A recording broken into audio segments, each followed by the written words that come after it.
One thing we didn't get into about the Lakers game was arguably the most wild thing to happen at that game. Go ahead and throw that video in the vid wall. The Grizzlies get into it with Shannon Sharpe courtside. Go ahead and back up a little bit. Let's get into it. First of all, go ahead and play it. Go ahead and run it through.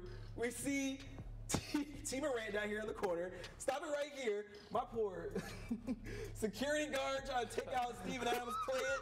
Go ahead and play it. Steven Adams kind of throws him out of the way. Oh, poor He's guy. ready. He's ready. And then here we go. We see Shannon Sharpe on this end. Go ahead and play it again.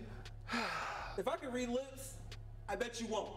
I bet you won't. That's kind of what I'm getting with T. Morant. And if I'm T. Morant, I bet I won't either. So, video courtesy of Michael Cole with the commercial appeal. Dylan Brooks and Shannon Sharpe kind of started it with some expletives you can't necessarily say on TV, saying, I know you love yourself some drama, my friend.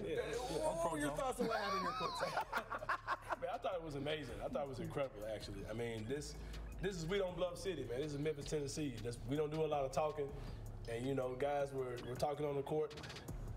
Basketball and sports, they're competitive. It's a competition, and when you're a fan in the stands, which is the role that Shannon Sharpe was playing tonight, he was being a fan. When you step onto the court talking, you become part of the action, and he wanted a little bit more action. I think that. I don't think he wanted that much, is what I'm trying to say. And it got real out there, but it was good to see the guys come together and you know shake hands and dap it out and just squash the whole thing. But yeah, man, I thought it was incredible. You're on the big stage, national television. You know, if people are talking, they're going off at the mouth. It was fine with me. Who wins, Shannon Sharpe or Steven Adams? Oh man, I mean, man,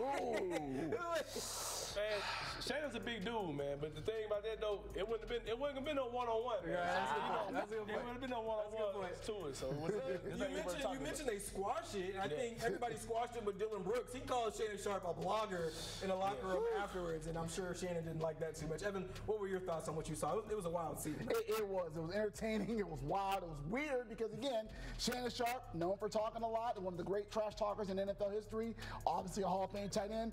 You still don't expect to see him get into a back and forth with a player on the court. I was just shocked by the whole thing. Obviously, he said something to Dylan Brooks. Dylan Brooks responded.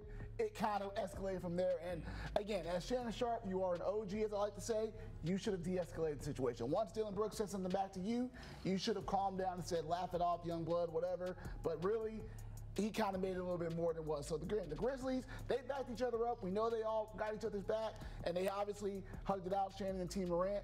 But, you know, if you're Shannon Sharpe, you are a fan, you have a place. I don't know if you should have gone that far, but the Grizzlies, though, they did have to learn a lesson. Poise is important. You got to keep that poise no matter what, because you did lose the game. Had they won, would have been great to show some stripes, you know, just like last year when they went out there and had LeBron James mad as Desmond Bain. But this time, got to finish the games, too. So, wild scene, but ultimately, got to win those moments. I think the biggest thing that the Grizzlies, NBA Twitter. We talk about NBA Twitter, always ready the Grizzlies need to humble themselves. They need to have more poise, like you were saying. And that was a moment where like you can talk the talk, but you got to walk the walk. You got to win the game. You can't have a moment like that and not win the game.